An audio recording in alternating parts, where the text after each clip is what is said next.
आह्वान करता हूं, 2024 का लोकसभा चुनाव ऐतिहासिक चुनाव है।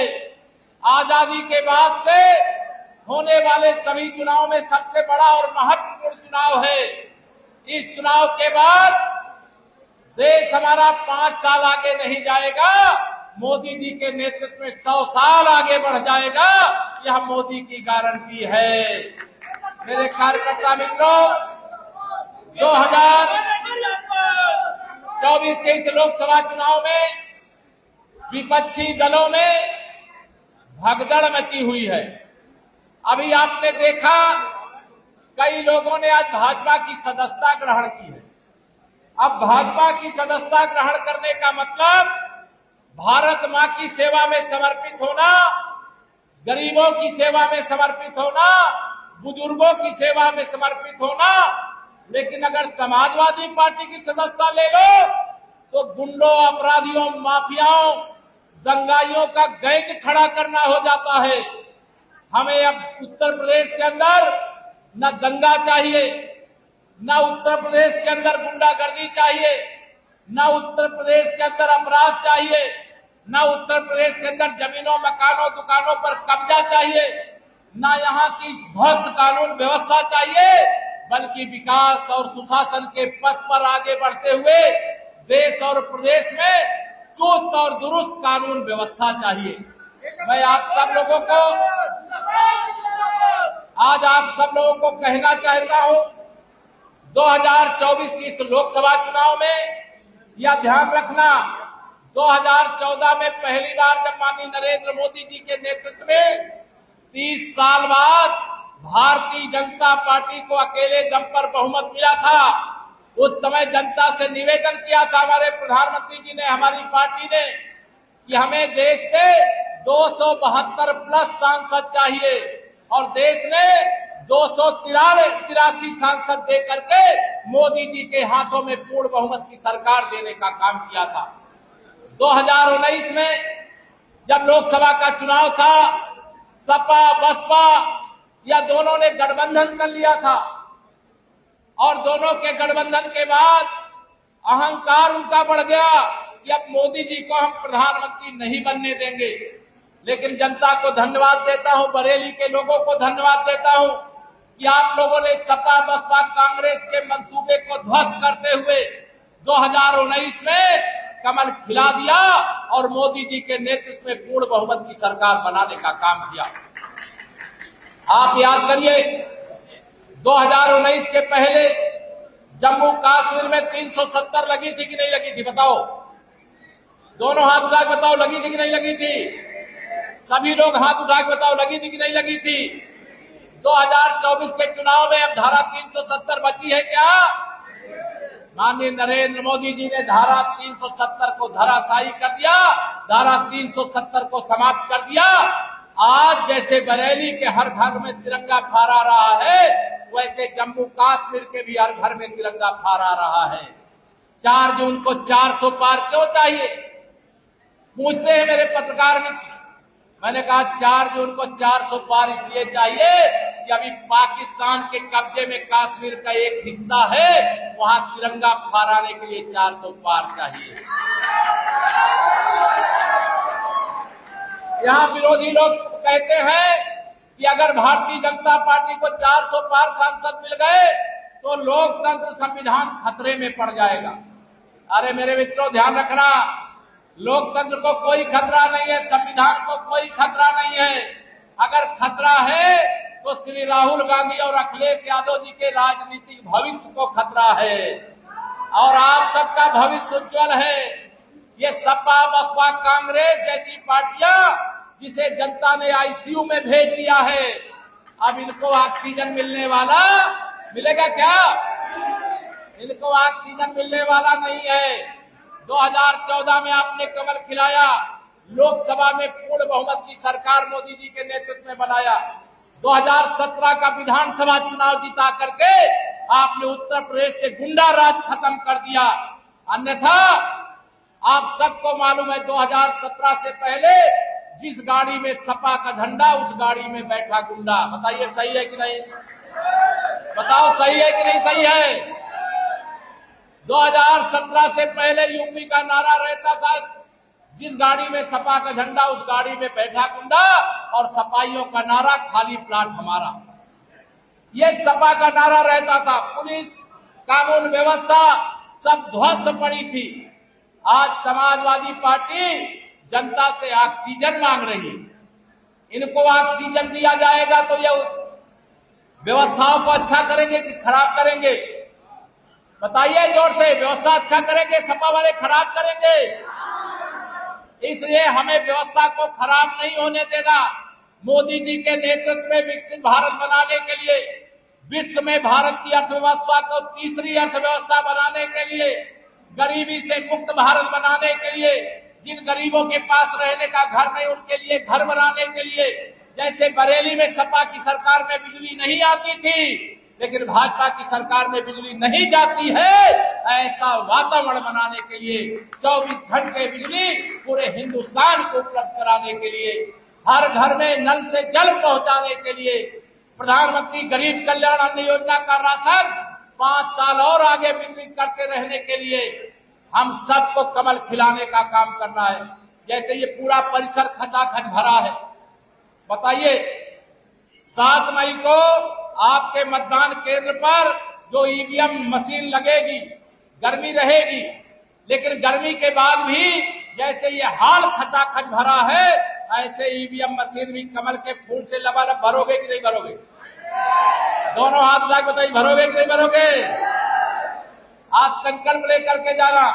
बरेली का बहुत विकास हुआ है 2014 के बाद से, जब देश में हमारी सरकार 17 के बाद से तो विकास की रफ्तार और बढ़ गई, डबल इंजन सरकार आ गई। लेकिन मेरे प्रधानमंत्री जी ने कहा है अभी तो ट्रेलर है, असली पिक्चर 4 जून 4 बजे 400 पार करने के बाद दिखाने का काम शुरू करेंगे। अभी बरेली का विकास करेंगे, यूपी का विकास करेंगे, देश का विकास करेंगे। और ये सपा बसपा कांग्रेस वाले, अभी मैं आ रहा था, एक मैंने कांग्रेस के नेता की बेटी का बयान आया और उसने कहा कि लव जिहाद और जमीन जिहाद से आगे बढ़ करके अब वोट का जिहाद करिए।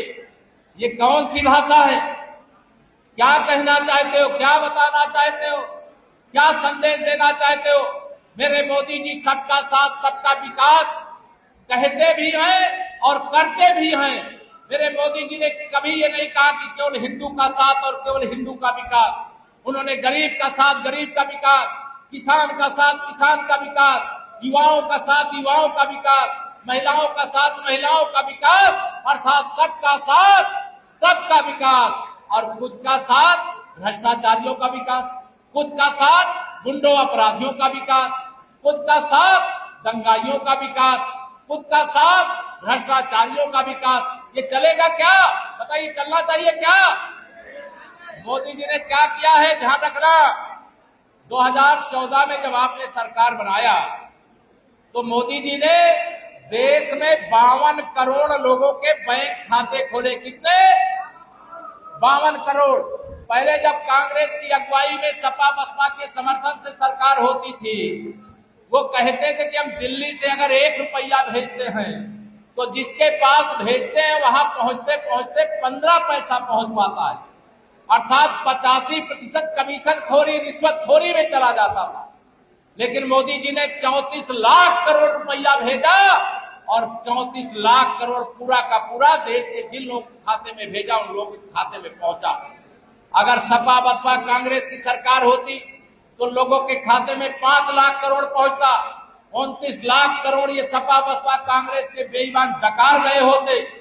मैं आप सब लोगों को भ्रष्टाचार मुक्त भारत बनाने के लिए मोदी जी के हाथों को मजबूत बनाने की अपील करने आया हूं। आप बताइए, ये सारे विरोधी जो इंडी गठबंधन बनाए हैं, ये मोदी जी को प्रधानमंत्री बनने से रोक पाएंगे क्या? दोनों हाथ तक बताइए, रोक पाएंगे क्या? रोक पाएंगे क्या? लेकिन ये मुंगेरी लाल के हसीन सपने देखते हैं। 2 चरण के चुनाव में खाता नहीं खुला यूपी के अंदर जिन पार्टियों का, और वो कह रहे हैं कि हम उत्तर प्रदेश से इतने सांसद जिताएंगे कि केंद्र में सरकार बना लेंगे। बताइए, बरेली में साइकिल चलने वाली है क्या? जोर से बताइए, चलने वाली है क्या? बरेली में भी कमल खिल रहा है, आंवला में भी कमल खिल रहा है, बदायूं में भी कमल खिल रहा है, पीलीभीत में खिल चुका है, शाहजहांपुर में खिल रहा है, चारों तरफ कमल का फूल खिल रहा है। अभी भी ये भ्रम पाल करके बैठे हैं। वो कहते पीडीए, पीडीए का क्या है इनका पीडीए परिवार के आगे नहीं है, इनका पीडीए परिवार डेवलपमेंट अथॉरिटी है, इनका पीडीए पिछड़ा दलित अल्पसंख्यक नहीं है। इन्होंने शोषण करना सीखा है, सेवा करना सीखा नहीं। आज मैंने सुना है कि सपा के नेता ने कहा कोरोना का टीका वह सही नहीं था। अरे मेरे देश के वैज्ञानिकों का मनोबल बढ़ाने की जगह आप कोरोना के टीके पर सवाल उठाने का काम करके मेरे देश के वैज्ञानिकों का अपमान किया। यही काम कांग्रेस, सपा और आम आदमी पार्टी के लोगों ने, जब हमारे देश के वीर बहादुरों ने, जब उरी में आतंकवादी हमला हुआ, जब पुलवामा में आतंकवादी हमला हुआ, जब एयर स्ट्राइक और सर्जिकल स्ट्राइक हुई, उस पर भी सवाल उठाए। जब हमारे देश के कैप्टन अभिनंदन पाकिस्तान के F-16 लड़ाकू विमान को पाकिस्तान के अंदर घुस के मारे, और जब वहां पर हमारे कैप्टन अभिनंदन का विमान भी क्षतिग्रस्त हुआ और वो पाकिस्तान में गिर गए थे, अब उनको सकुशल वापस लाने के लिए हमारे प्रधानमंत्री जी ने पाकिस्तान के प्रधानमंत्री को सूचना दे दिया कि अगर मेरे अभिनंदन को सकुशल भारत नहीं भेजा तो पूरी दुनिया के मानचित्र में एक देश का नाम नहीं होगा, उस देश का नाम पाकिस्तान होगा। यह कहने का साहस कौन कर सकता है? ये माननीय नरेंद्र मोदी जी के नेतृत्व में ये तो एक बहुत बड़ी ऐतिहासिक लड़ाई लड़ी गई, देश विकास के पथ पर आगे बढ़ा। ये इंडी गठबंधन के लोग जो भ्रष्टाचार के दलदल में डूबे हुए हैं, ये लगातार कोशिश कर रहे हैं कि मोदी जी किसी भी तरीके से अगर रोक लिया जाए, पीएम न बन पावे, वो जेल जाने से बच जाएंगे। लेकिन मोदी जी ने तो कहा है न खाऊंगा, न खाऊंगा, आगे क्या है, न खाऊंगा न खाने दूंगा। जिसने भी खाया है पाई पाई वसूल करके देश की भलाई में, गरीब की भलाई में, युवाओं की भलाई में लगा दूंगा, ये मोदी जी का वादा है। अब इससे विरोधी घबराए हुए हैं। उनको लगता है कि अगर मोदी जी फिर से प्रधानमंत्री बन जाएंगे तो जो बेल में है वह भी जेल में होंगे, जिनकी जांच चल रही है वह भी जेल में होंगे। भ्रष्टाचार करने वाले लोगों को मोदी जी माफ करने वाले नहीं है। 4 जून की ऐतिहासिक तिथि है, समय कम है, आज 30 अप्रैल है, आपके पास 5 दिन प्रचार के लिए बचा है। इस 5 दिन को पूरी तरह से, जैसे छत्रपाल गंगवार जी लगातार दौड़ रहे कि नहीं दौड़ रहे 5 विधानसभा में, दोनों हाथ लाग बताओ, दौड़ रहे कि नहीं दौड़ रहे? 5 दिन के लिए आपको मैं प्रधानमंत्री नरेंद्र मोदी जी बनाता हूं, तैयार हो? 5 दिन के लिए प्रधानमंत्री नरेंद्र मोदी आप हो, मुख्यमंत्री योगी आदित्यनाथ आप हो, उप मुख्यमंत्री केशव प्रसाद मौर्य आप हो, और जो यहाँ प्रत्याशी छत्रपाल गंगवार जी और मंत्री परिषद के हमारे साथी और विधायक गण बैठे हैं, यह सब आप ही हो। अपने बूथ के सब कुछ आप हो, और अपने बूथ को जिता करके मोदी जी ने आप सबको जय श्री राम और प्रणाम भेजा है और कहा है मेरे युवाओं से कह देना। आए थे ना प्रधानमंत्री जी, रोड शो यहाँ किए, कौन कौन था उस रोड शो में, कौन कौन देखा है? पीछे वाले आप लोग नहीं देखे क्या? सब लोगों ने देखा है। मोदी जी बरेली में आए थे, और बरेली में आए थे, भाषण हुआ नहीं, इसे आपसे कहा नहीं। मेरी बात हुई थी, कहा बरेली के जवानों को कह देना मेरी ओर से। अगर मैं 2019 में जब आया था, दूसरी बार प्रधानमंत्री बना था, तो इस देश में धारा 370 थी, और जब 2024 में मैं आया हूं तो धारा 370 हटा करके आया हूं, रामलला का भव्य मंदिर बना करके आया हूं। अब काम भी बताया है, एक काम बताया है कि 370 मैंने हटाया है, इसलिए हर बूथ पर जितना वोट 2019 में मिला था उसमें 370 और कमल के फूल बढ़ाने का काम आपको करना है। कर सकते हो? दोनों हाथ उठा बताओ, कर सकते हो? जो कर सकते दोनों हाथ उठा बताइए जरा। ये पत्रकार साथी आपका फोटो खींच रहे हैं कि नौजवान जो कहता है वो करता है। मोदी जी जो कहते हैं वो कर चुके हैं, आगे जो कहा है वो करके दिखाएंगे। अभी हाँ, मेरा बूथ सबसे मजबूत, संगठन गढ़े चलो, सुपंथ पर बढ़े चलो, भला हो जिसमें देश का वो काम सब किए चलो। हमें इस लक्ष्य को लेकर के आगे बढ़ना है। और मेरे युवा साथियों, 2047 तक विकसित भारत बनने वाला है। विकसित भारत किसके लिए बनने वाला? मेरे नौजवानों, आपके लिए बनने वाला है। जो आज कोई गरीब आदमी है, विकसित भारत का अमीर आदमी वो होगा। जो अमीर है वो और अमीर होगा। जो और अमीर है पूरी दुनिया के अंदर जाके भारत का तिरंगा फहराने का काम करेगा। इसलिए 2024 का यह लोकसभा चुनाव बहुत बड़ा चुनाव है। इस चुनाव पर देश और दुनिया की नजर है। और मैं नारा लगाया करता हूं, विधानसभा में तो 100 में से 60% का, लेकिन लोकसभा में मैं नारा लगा रहा हूं 100 में से 80% वोट हमारा है, 20% में बंटवारा है और बंटवारे में भी हमारा है।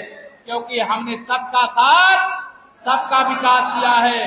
कोई भेदभाव किया है क्या किसी काम में? मोदी जी ने, योगी जी ने कोई भेदभाव किया है क्या? अगर भेदभाव नहीं किया तो सबके पास वोट मांगने जाना, कहना कि इस बार कमल का बटन दबाओ, बरेली और यूपी और हिंदुस्तान का विकास करना है। और विकास के लिए लक्ष्मी जी चाहिए। लक्ष्मी जी साइकिल में बैठ करके नहीं आएंगी, ना हाथी में बैठ करके आएंगी, वो कमल के फूल पर बैठ करके आएंगी।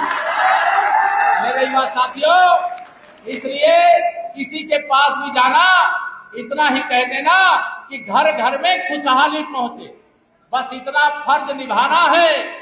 बाकी सब मोदी कर देंगे। सबको कमल का बटन, कमल का बटन, कमल का बटन। 7 मई को गर्मी पड़ेगी तो घर के अंदर बैठे रहोगे, घर से बाहर निकलोगे। आंधी क्या तूफान मिले, चाहे जितना व्यवधान मिले, लेकिन अपने बूथ पर लक्ष्य लेकर के जाइए। पहले मतदान, फिर जलपान। 100% मतदान का लक्ष्य लेकर के जाइए। भारी अंतर से कमल खिलाइए। छत्रपाल गंगवार जी सांसद बनेंगे और हमारे मोदी जी तीसरी बार देश के प्रधानमंत्री बनेंगे। अपने जीवन में एक सुनहरा मौका मिला है और इस मौके को, मेरे युवा साथियों, आप पर बड़ा भरोसा है। आप जो ठान लो वह हो करके रहेगा, वो आप करके रहोगे।